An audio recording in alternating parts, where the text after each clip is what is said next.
Justino Diaz.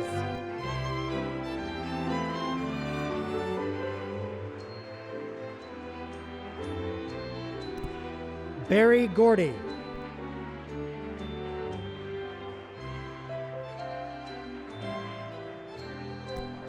Lorne Michaels.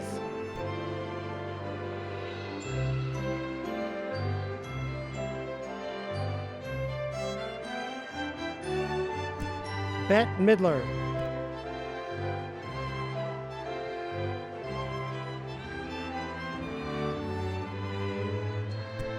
Joni Mitchell.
Ladies and gentlemen, the President of the United States and Dr. Jill Biden.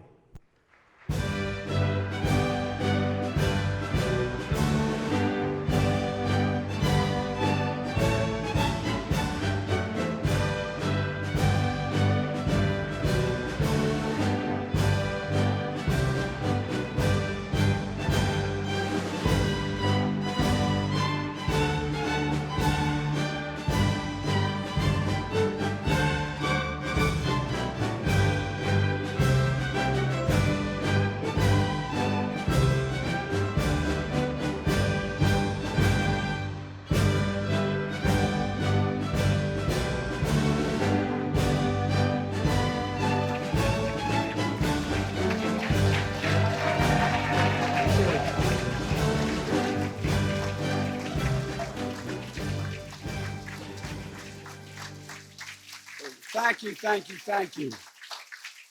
Welcome to the White House. This is called a family affair. Please be seated, please be seated. All our families are here, including the Kennedy family. He's part of the family. God love him.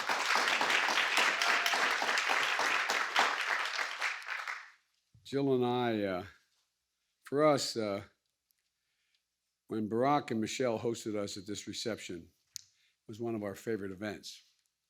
And now with Kamala and Doug, and to host the Kennedy Center Honorees once again in the White House, we welcome everybody back. And if you excuse the point of personal privilege, we used to say in the Senate, my good friend David Rubenstein in the front row, that's really important, but the most important thing is he's sitting next to my sister, Valerie. And, and Deborah Rutter, thank you, and members of the board and all the supporters of the Kennedy Center. It's wonderful to see Speaker Pelosi. I'm mildly prejudiced. I think she's the finest speaker in the history of the country. A true, genuine champion of the arts, a true, genuine champion of the arts. And a heartfelt welcome back to our dear friend, Caroline Kennedy. Caroline, Madam Ambassador.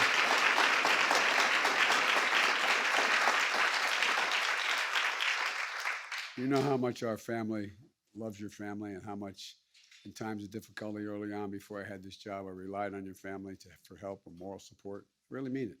Thank you, thank you, thank you. I think about your parents and your uncles often. And look, on this night in particular, I'd like to thank President and Mrs. Kennedy's love for the arts. In April 1962, there's a sitting here in the East Room where Robert Frost and other Nobel laureates were being honored for their life's work and service, understanding human nature and the human condition, as only artists can. It was just a month before President Kennedy presented Robert Frost with the Congressional Gold Medal in the Roosevelt Room and gifting a copy of the, quote, The Clearing. And, a great American poet joked that President Kennedy had a, quote, niche of Irish weakness in the arts. Well, what I can say is I think all the Irish do. I don't have as much as others because I'm not as sophisticated, but it's the Irish of it. In October, I had the honor of meeting Pope Francis in the Vatican and marking the progress when the only openly Catholic president was able to openly befriend the second Catholic, but the only one able to befriend the Pope without it causing a great international stir. When President Kennedy was elected, he could not. Pope Francis and I met for about 90 minutes. As a matter of fact, the consularies kept saying, is it finished yet? Is it finished yet? Actually, it went on about almost 2 hours. And we're talking about a range of issues. And it was one of those most meaningful meetings of my career, but there's something else at the Vatican that's moving for me and for millions of visitors. When you walk into the Sistine Chapel, as you all probably have, and look up at the heavens, and you see Michelangelo's masterpiece, and it takes your breath away. It reminds me of Michelangelo's famous words when he said, I saw the angel in the marble, and I carved it until I could set him free. I saw the angel in the marble, and I carved it so I could set him free. That's an artist's gift. That's the gift you all give us. It's that sixth sense to imagine something no one else can, to carve, to paint, to write, to dance, to sing, to dream, until you set the vision free. That's what you do. I don't even think you fully appreciate what you do for so many people. Tonight, we celebrate that gift and another extraordinary group of artists here in the White House. To all the Kennedy Center honorees, past and present, thank you for sharing your gift with the nation and with the world. And that includes honorees who are no longer with us, like the incomparable Stephen Sondheim, who just passed away. Stephen was in a class of his own as a composer and lyricist, and he once wrote, no one leaves for good. No one leaves for good. Like every iconic artist, his work's going to endure and be discovered and rediscovered for generations to come, just like the work of all of you here. In the spring, Jill and I had the pleasure of hosting last year's honorees, Joan Baez, Garth Brooks, Dick Van Dyke, Debbie Allen, Meteor. I think I left somebody out, but at any rate, I apologize if I did. Midori, so I left out. And Debbie's here tonight. Jill and I met them as ordinary fans. And we did so as President and First Lady, recognizing how it touches and reveals the soul of America. I mean, you are the, in a sense, the face of America. You're the ones that most people associate with who we are as a country. And that's what this year's honorees have done throughout their groundbreaking careers. And Justino Diaz, proud son of Puerto Rico and one of the world's legendary opera singers, who gives us the sound of soul, a 4-decade career, dozens of roles and hundreds of performances. From the stages of the world's biggest opera houses, his defining baritone makes Shakespeare, Verdi, Puccini, as if they all wrote for him, each of them. It's amazing. I don't know whether you feel that way, pal, but that's how it comes across. A voice and a presence that depicts the drama of human experience unlike few others ever have or ever will. And 50 years ago, Justino performed at the inauguration of the Kennedy Center. Later this evening, he returns with a well-deserved honor. Congratulations, Justino. I think you deserve it.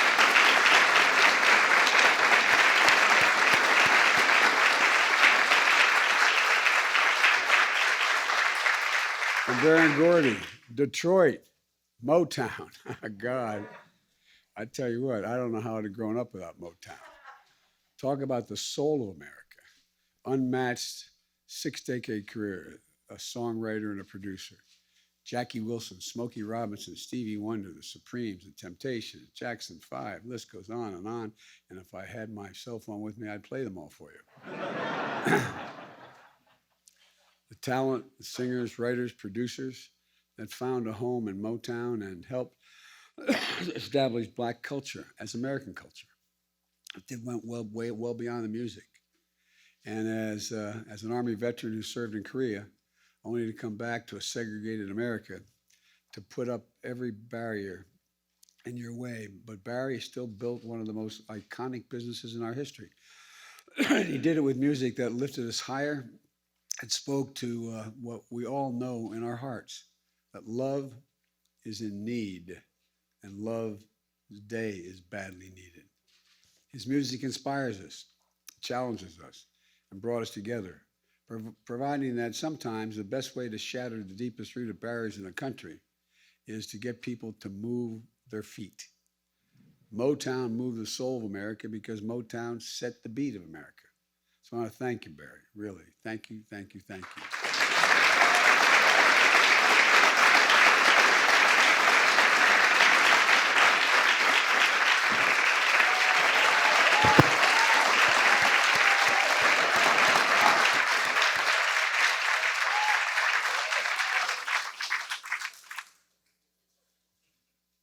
You know, Barry, my dad, when he was a kid, had a band. And as he grew up and getting married and had his family, used to look at me and say, Joey, I don't know where the hell you came from. He said, you have 2 left feet. You can't carry a tune in a wheelbarrow. And Joey, you have no lip for a clarinet. So he was disappointed. But I wish I had your talent to not be able to do any of that stuff and still make the best music in the world.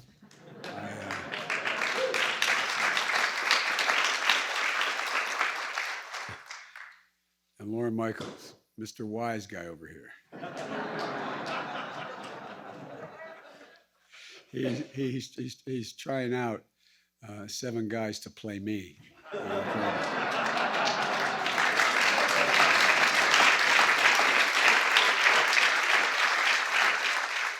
As we say in our family, bless me, Father, for I have sinned.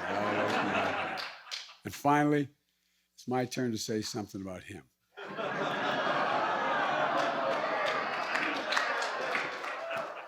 All kidding aside, in over 40 years of turning Saturday Night Live into an American institution, Lauren has proven that laughter is good for the soul. If you can't laugh at yourself, we're in real trouble. And you make me laugh at myself a lot. 94 Emmy nominations, the most ever for one person in history. 20 wins, 370 Emmy nominations for SNL, the most of any show, 86 wins. And like Barry Gordy, he's cultivated talent that's defined American culture in the 20th century and well in the 21st century. Talent like past Kennedy Center honoree Steve Martin, who is here today. Steve, are you here today? I was told, Steve, stand up. Come on, man. Thank you. Thank you.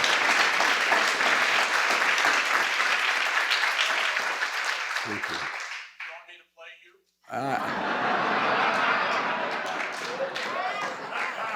Steve, I'm afraid you understand me too well. Laura has proved that satire about our leaders, about our society, is a quintessential American thing to do and a hallmark of any democratic society. Like good journalism, comedy holds a mirror up to ourselves to reflect on the good, the bad, and the truth. It matters. And our good friends, the past Kennedy Center honorees like David Letterman, who is here and understands the truth of that as well. And throughout my career, I've met nearly every world leader. And I'll tell you, not everyone sees satire that way. You'd all be in jail. Joke.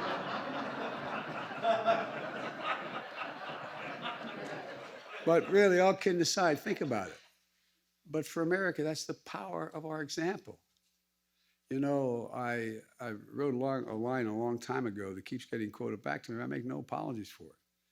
America's led the world not by the example of our power, but the power of our example. That's who we are. That's what leads the world, the power of our example. And thank you for continuing that great American tradition. I really mean it. Thank you.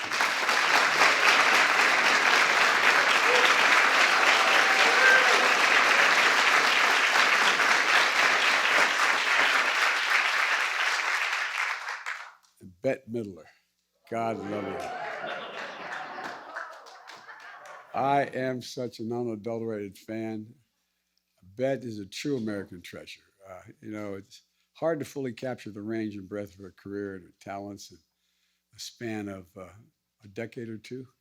We in the Biden family, no woman is as old as any man. That's the rule. Okay, so it's hell turning 30. I know, but you've all you've done, the songs, the shows, the movies, and it can't be done alone. 4 Golden Globe Awards, 3 Grammy Awards, 3 Emmys, 2 Tonys, 2 nominations for Oscar, and even tonight's Kennedy Center honors.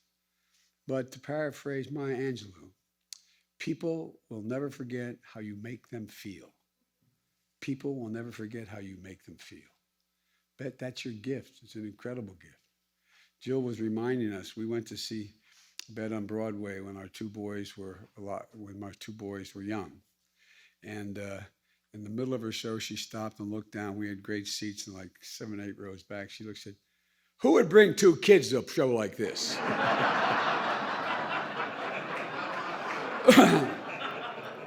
My boys used that as a badge of courage, their entire career. Bette Midler picked us out at a show. You're a performer without peer, Bette, staying grounded with empathy and just connects with people and in all walks of life. You sort of reach down and deep and you grab their souls. You make them feel.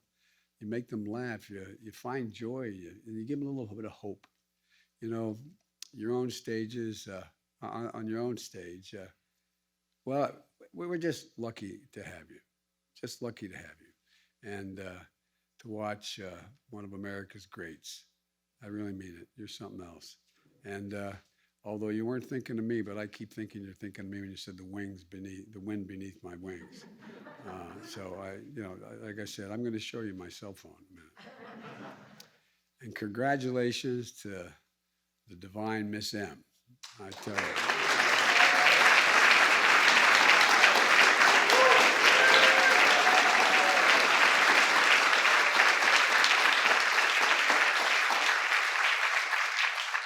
And Joni, your words and melodies touch the deepest parts of our soul. I mean, they really do. Isn't that your experience for real? I mean, all that she's done.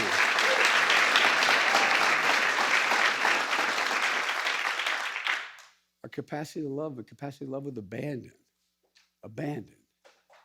And she does it by letting us in, by sharing what's deeply personal and yet universal.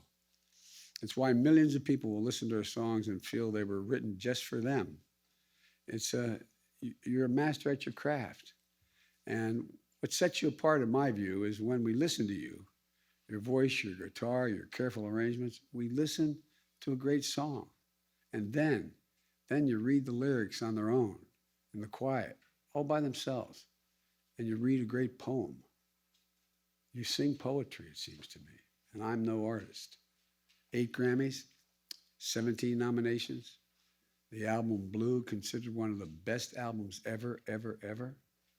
And the impact on fans in every generation and artists of every genre. This is immeasurable. Her gift, she touches the range of human nature and the sense of struggle and how we overcome and how we love. Joni, congratulations. Congratulations.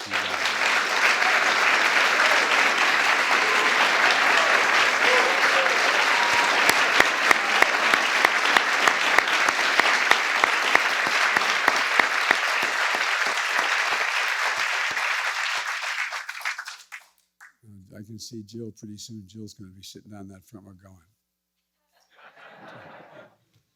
But I'm really excited about this group. To the 5 honorees tonight and to your families, thank you. And their families are here. As a group, in your own ways, you've brought people together. You've made us laugh, you made us cry, you made us sing, you made us dance. And generations of families have shared the love of your work. And our nation is stronger, more dynamic, and more vibrant because of you. You know, I won't go into it, but as I've been in and out of Afghanistan and Iraq over 27 times, I think, and going to these war zones, be up in the Konar Valley, and you'd hear your music being played by our service for real, for real, in the dining halls. I mean, it's just, there's something, and that's something to remember today. This is, for this pandemic, a profound loss and pain. As we move forward toward repair and renewal, the artist's vision is as important as it ever has been. I would argue more important. The search for greater meaning in our lives and the lives of the nation, we've seen the power of art in every form to heal, to comfort, and recover. And as part of a great tradition in our country, Jill and I, Kamala and Doug, are going to continue to celebrate and appreciate and support the critical roles that artists play in our nation. As Vice President, I was here in the groundbreaking for the Kennedy Center expansion to broaden its cultural impact. As the Kennedy Center celebrates its 50th anniversary, as President, my administration looks forward to working with it in the arts and cultural organizations across America, from big cities and small towns, to make more accessible for people of every age and background what's there, to lift up more voices, to inspire and support the next generation of artists and creators, and to tell the full story of America, a story of the power of our example as a great nation, because we are a good people with artists who carve angels from marble to set them free. So congratulations again. Enjoy tonight's show and have a safe holiday season. May God bless you all and may God protect our troops. Thank you.